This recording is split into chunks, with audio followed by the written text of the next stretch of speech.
Hello friends, let us now learn some important points about galactose metabolism. So, galactose metabolism is very small. See, now the galactose, in the presence of galactokinase, it forms galactose 1-phosphate. This galactose 1-phosphate combines with UDP glucose and it forms UDP galactose, and also glucose 1-phosphate is formed. This reaction occurs in the presence of galactose 1-phosphate uridyl transferase. This UDP galactose goes to the lactate cycle and it produces lactate, and this UDP galactose can also be used for production of glycosaminoglycans or glycolipids or glycoproteins can be produced with the help of this UDP galactose. This glucose 1-phosphate undergoes mutase, that is phosphoglucomutase, and it forms glucose 6-phosphate, which finally forms glucose, or it can go to glycolysis. So let us put the enzymes in between. Galactose, in the presence of the enzyme galactokinase, it gets converted to galactose 1-phosphate. During this process, ATP gets converted to ADP. Now this galactose 1-phosphate combines with UDP glucose to form galactose 1-phosphate uridyl transferase.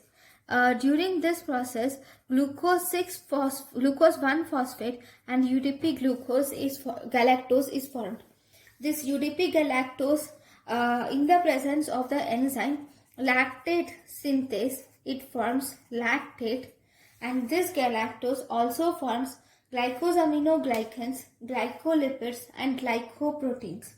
This glucose 1-phosphate, in the presence of the enzyme phosphoglucomutase, it forms glucose 6-phosphate, which finally forms glucose, or it can go to glycolysis. Right? So this is about the galactose metabolism. There is a problem. If there is a problem in this galactose 1-phosphate uridyl transferase, if there is a problem in this enzyme, then it will result in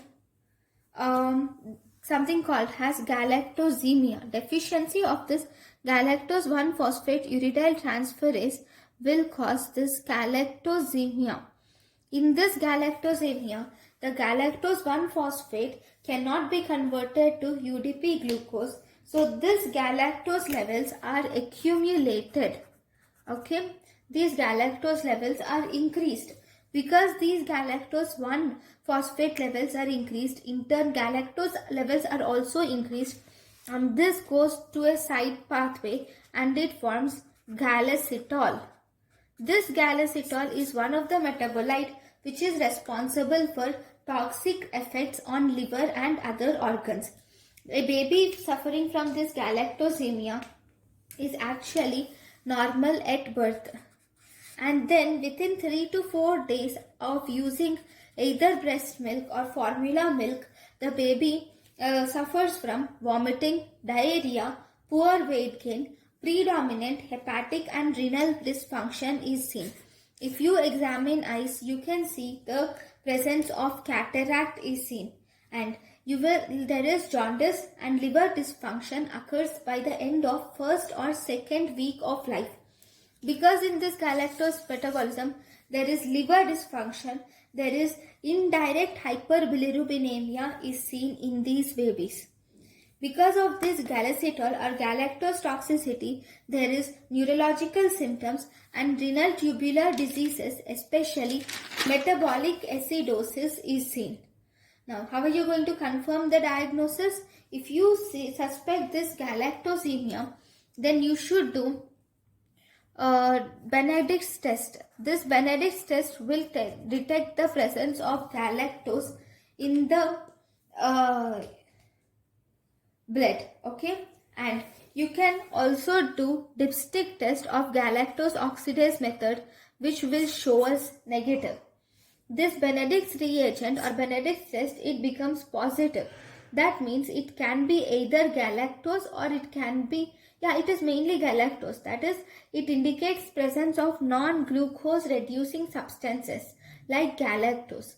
But if a diagnosis of galactosemia is suspected, always you should treat the baby by avoiding the galactose containing feeds, and you should replace the galactose containing feeds with either soya-based or lactose-free formula should be given.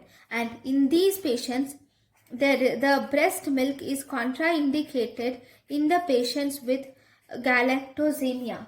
Suffering from galactosemia, this breast milk is contraindicated in these babies. There is one more minor deficiency which is called as galactokinase deficiency. If there is deficiency of this galactokinase deficiency, we call it as. In this galactokinase deficiency, you do not see the extreme clinical features of liver, kidney and brain damage, but here the accumulation of galactitol in the eye causing cataract is the main clinical feature which you see in this galactokinase deficiency. Even here we will have to avoid the galactose containing feeds. Thank you guys for watching my lecture. Thank you.